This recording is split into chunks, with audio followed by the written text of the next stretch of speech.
Shalom, peuple de Dieu, de partout où vous nous suivez. C'est l'heure de votre mission des imitateurs de Christ, présentée par Lydia Bodi, la mamie.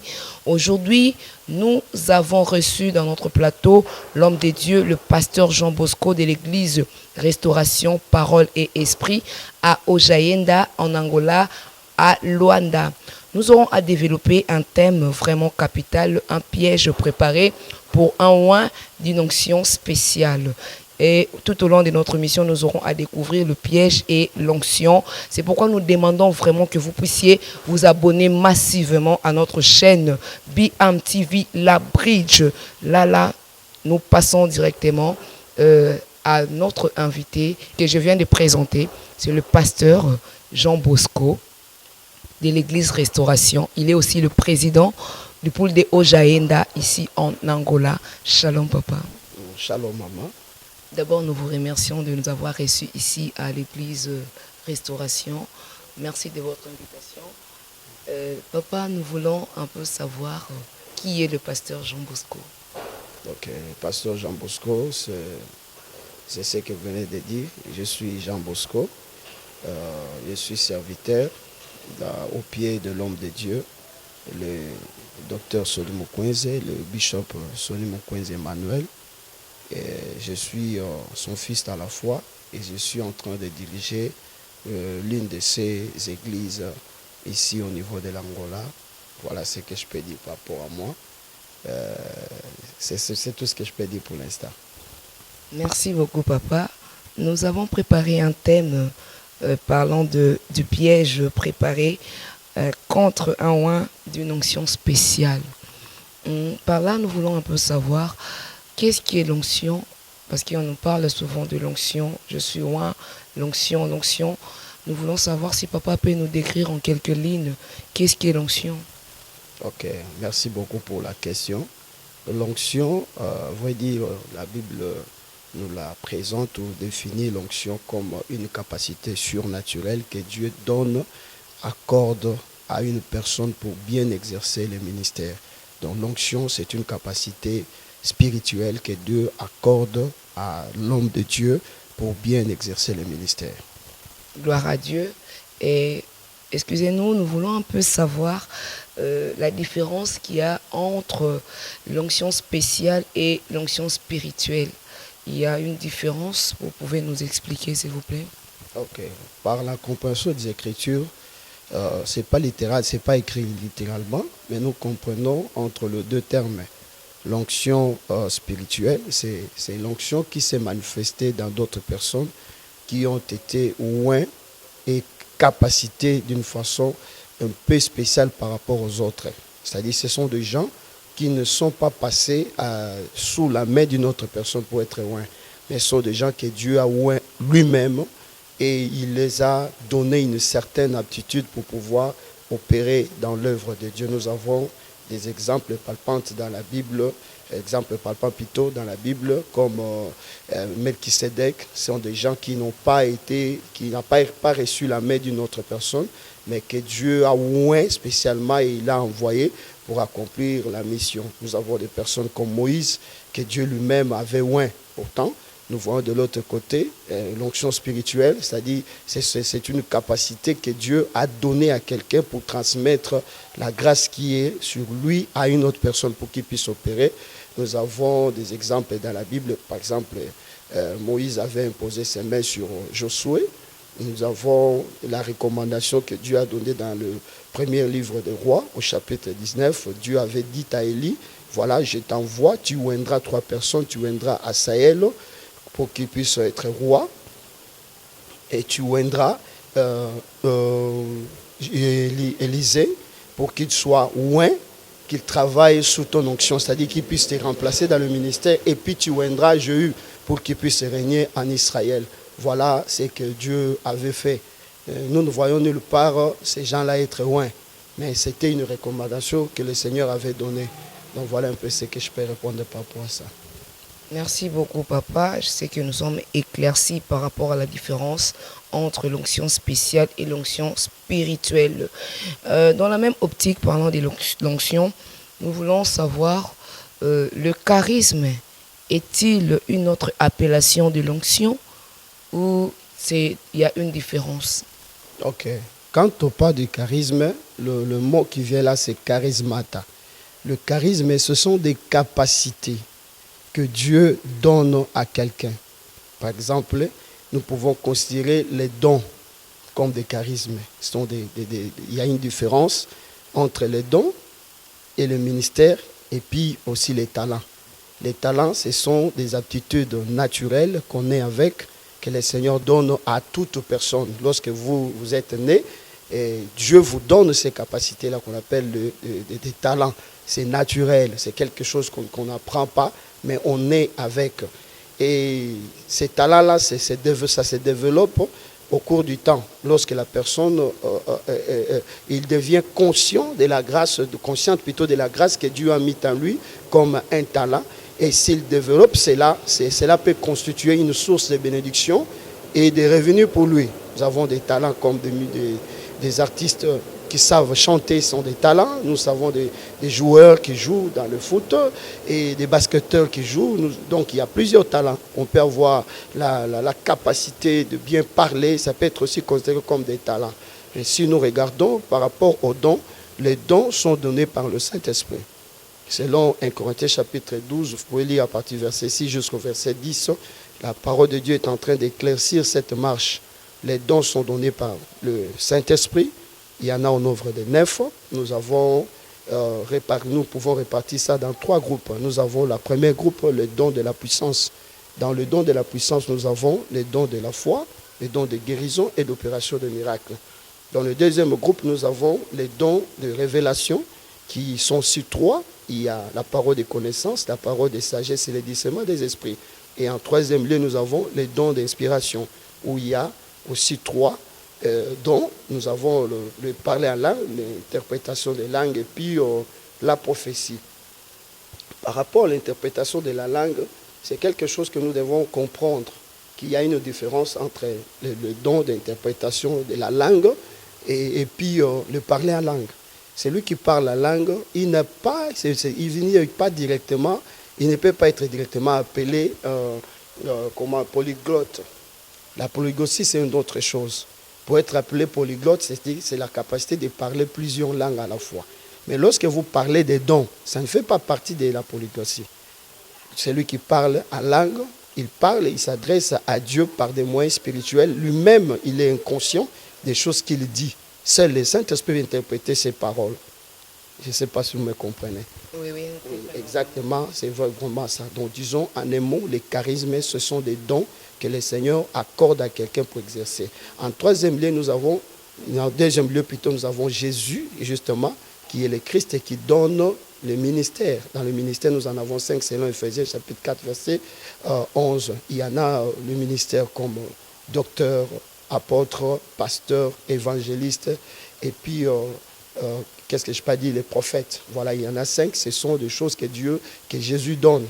Maintenant, le verset qui suit dit que c'est Dieu qui donne des opérations, qui accorde des opérations de père au père, et Jésus donne le ministère, le Saint-Esprit donne les dons. Voilà un peu ce que je peux résumer par rapport à ce qu'on pourrait parler brièvement sur le charisme.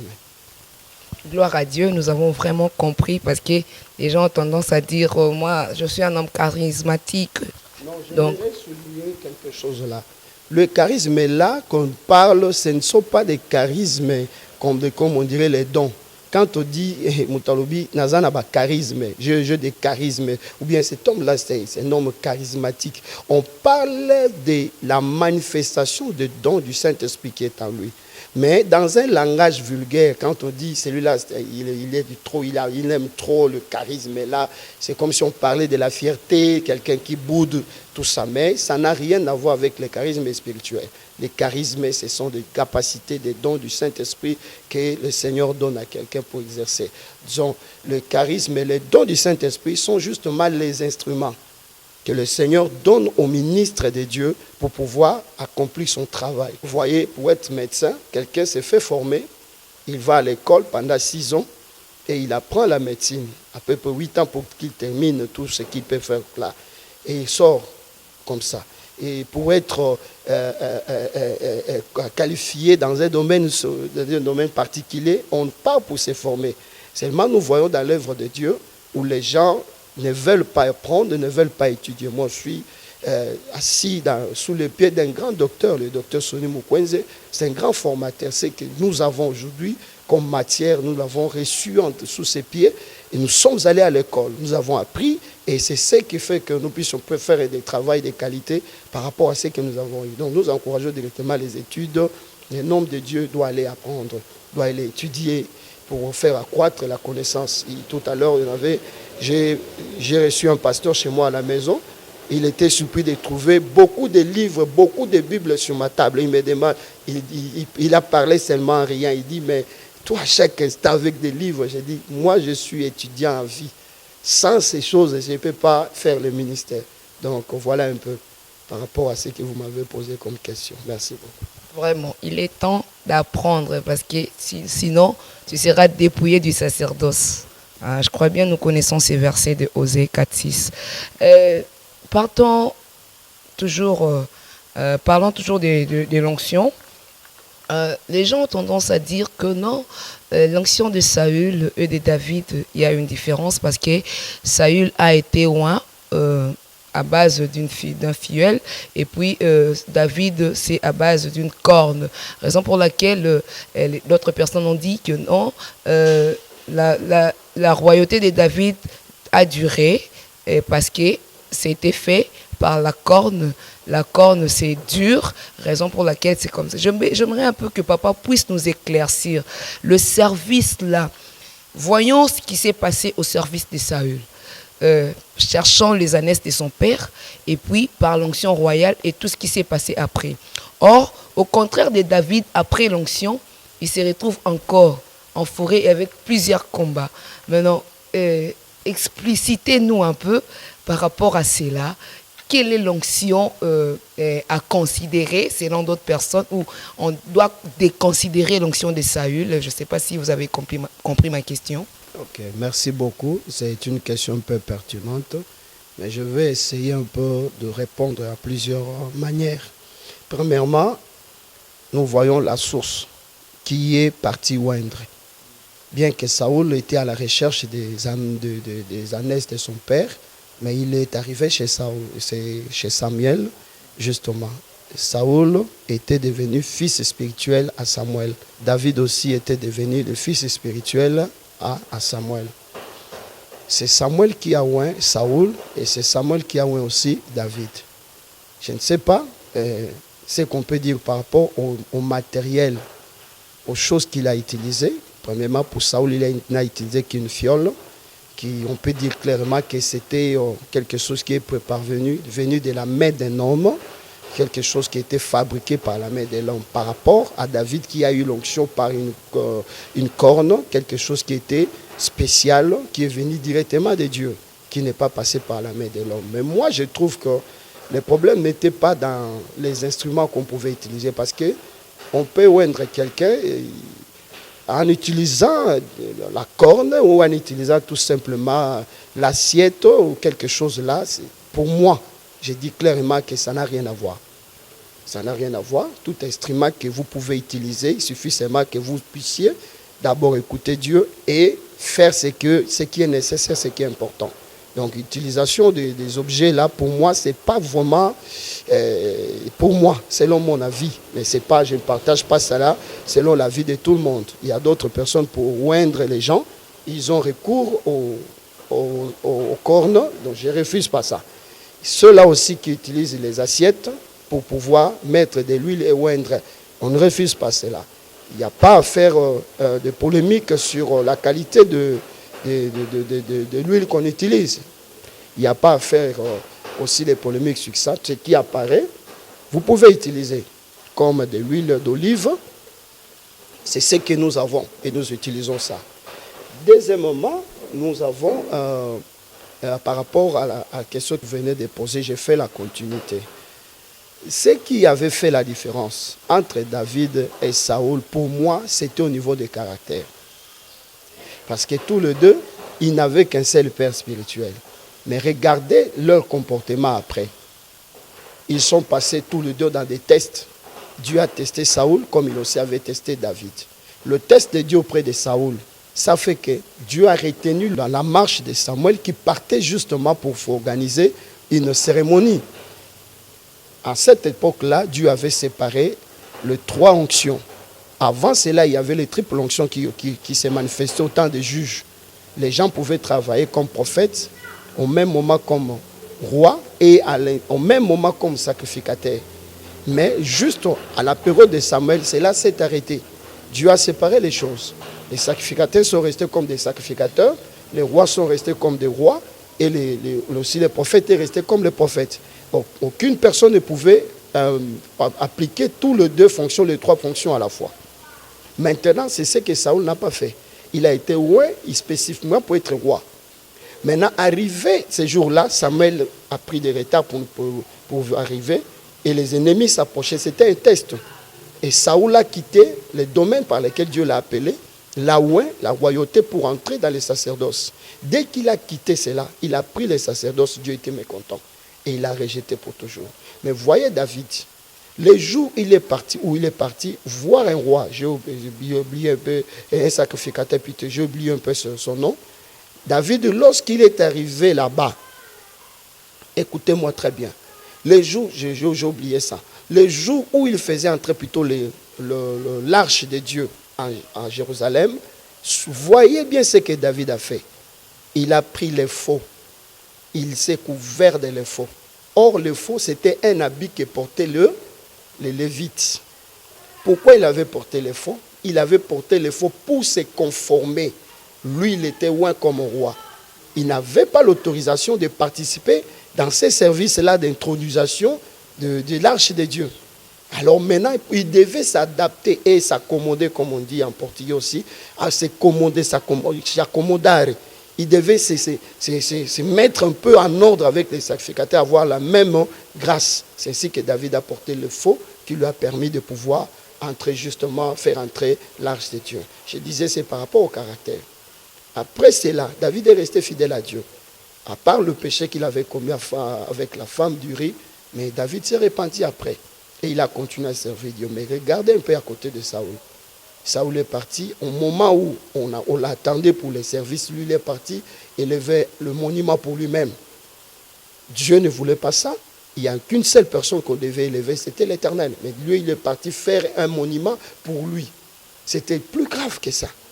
Deuxièmement, au lieu de rester en contact avec Dieu, vous avez parlé tout à l'heure que David a passé à peu près 14 ans dans une période de difficulté qui est partie jusqu'à peu près 25 ans d'errance. Il était là, abandonné, comme si Dieu ne le voyait pas, Dieu ne l'écoutait pas, fouillant Saül.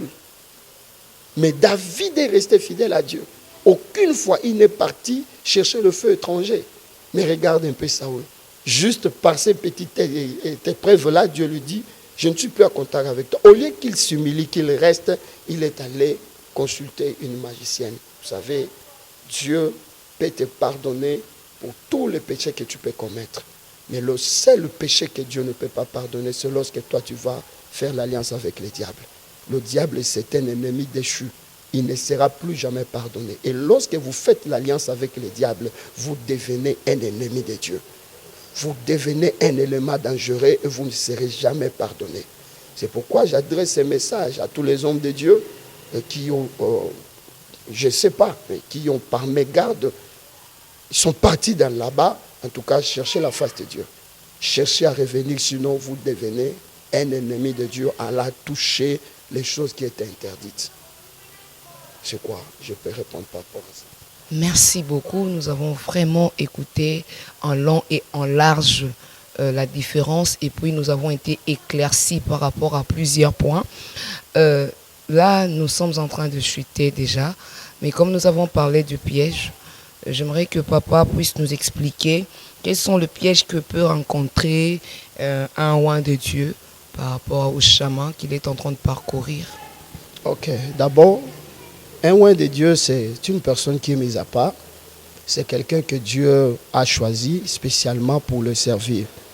Mais, loin de Dieu, il est loin, mais il est sur terre. Il a des capacités spirituelles, mais ses pieds sont sur terre.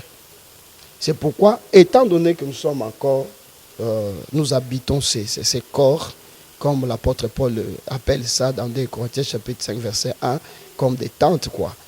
Étant donné que nous sommes encore dans ces corps, nous serons toujours butés à des tentations et à des épreuves, quoi. C'est ce que je peux dire. Donc, il y a plusieurs épreuves que le diable peut placer justement devant nous. La Bible dit très bien que Dieu ne tente personne. Et s'il arrivait que vous soyez tentés, Dieu ne vous enverra jamais une tentation qui soit au-delà de vos forces, selon 1 Corinthiens chapitre 10.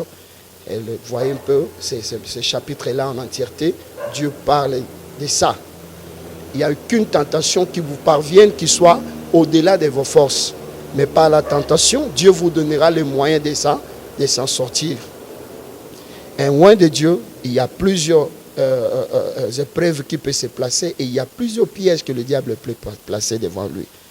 Normalement, il y en a 3 principaux pièges qui attendent l'homme de Dieu. Il y a d'abord l'orgueil. L'orgueil qui est un élément, un péché dangereux. Ça paraît comme quelque chose facile, mais l'orgueil peut amener l'homme à faire beaucoup de choses qui peuvent lui détruire lui-même après. Vous voyez, c'est par l'orgueil que Dieu a rejeté les diables. Et l'orgueil commence à opérer lorsque Dieu vous utilise. Vous devez tout faire pour pouvoir vous diminuer, vous rabaisser. Chaque fois qu'on vous acclame, apprenez à dire non, ce n'est pas moi. Donnez la gloire à Dieu. Sinon, vous allez vous attribuer de tout ce que Dieu est en train de faire. Et cela constitue un grand piège lorsque vous commencez à parler de vous.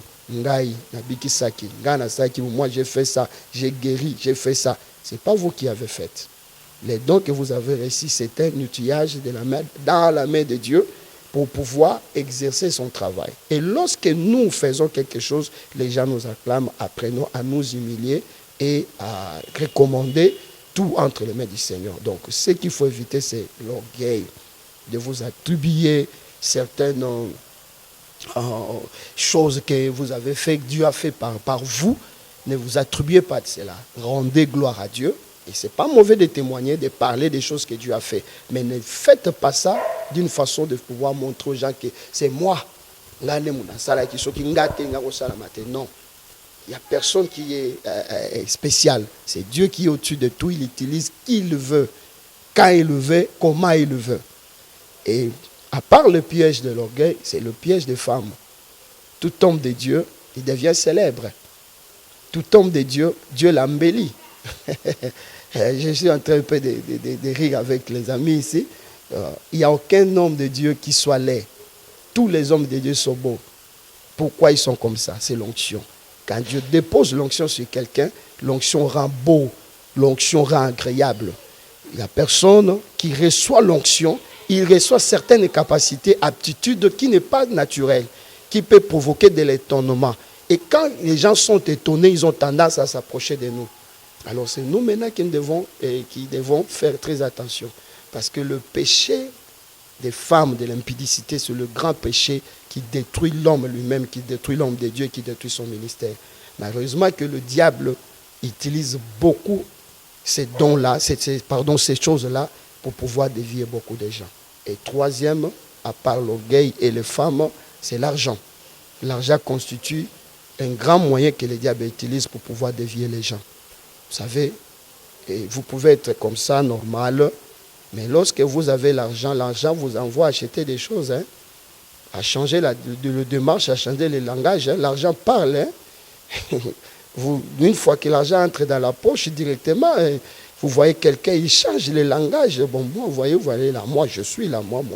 Mais il n'était pas comme ça, juste à cause de certains billets qu'il a à la poche. Lorsque vous êtes habillé, ou très bien habillé, à pouvoir changer les démarches, vous voyez, il y a des gens qui changent les démarches. Parce qu'il sait, dans sa conscience, il sait que je suis bien habillé. Or, cela, c'est l'orgueil qui vient après. Donc, l'argent constitue un grand élément. Par rapport aux hommes de Dieu qui sont loin, dans le ministère, je parlais de toutes ces 3 choses, mais à part ces 3 choses que j'ai parlé, aussi le diable, maintenant, il est en train de piéger les gens sur le plan du mariage. Dans le mariage, il y a beaucoup de choses qui arrivent. Nous regrettons malheureusement pour ce qui arrive au milieu de nous, mais nous voyons la chute de beaucoup des hommes de Dieu commence lorsqu'ils prennent une mauvaise femme. Une femme qui ne sait pas les soutenir dans le ministère, une femme qui devient au fait une opposante de son propre mari. Elle est prête à détruire le ministère de son mari. Une femme qui ne croit pas à l'onction de l'homme de Dieu. Son mari, c'est un pasteur, mais elle dit, va prier pour tes gens là-bas, pas moi. Vous voyez, la première personne qui devait écouter, encourager l'onction et le ministère du mari, c'est la femme. Et lorsque vous vous croisez avec une femme qui s'oppose contre vous, ça devient tout un problème. C'est pourquoi l'homme de Dieu, avant de faire des engagements, il faut prier que le Seigneur vous envoie, vous dirige vers une bonne personne. Un mariage qui est réussi, c'est aussi une bonne pourcentage pour la réussite de vie dans le ministère. Et beaucoup de ministères sont devenus aujourd'hui des ministères à problème. C'est à cause des femmes qui influencent d'une manière ou une autre négativement le ministère des hommes de Dieu. Mais nous encourageons à remettre tout entre les mains de Dieu. Nous ne souhaitons pas, nous ne croyons pas au divorce. C'est pourquoi nous encourageons les hommes de Dieu à pouvoir chercher toujours les aînés lorsque les choses ne marchent pas et à chercher les aînés, à parler avec eux, qu'ils puissent vous aider. Parce que le divorce, vraiment, ça dérange. Et nous prions que Dieu fasse grâce à tous ceux qui sont au bord de séparation, qu'il y ait des réparations, qu'il y ait le pardon et qu'on revienne ensemble et qu'on fasse croître les enfants, grandir les enfants en paix. Voilà un peu ce que je peux dire. Merci, que Dieu bénisse. Merci beaucoup. Là, nous sommes en train de chiter. Nous voulons que papa nous donne son dernier mot par rapport à l'émission d'aujourd'hui. Il y a beaucoup à dire, mais vu le temps qui nous est déjà, nous sommes à la limite de notre chrono.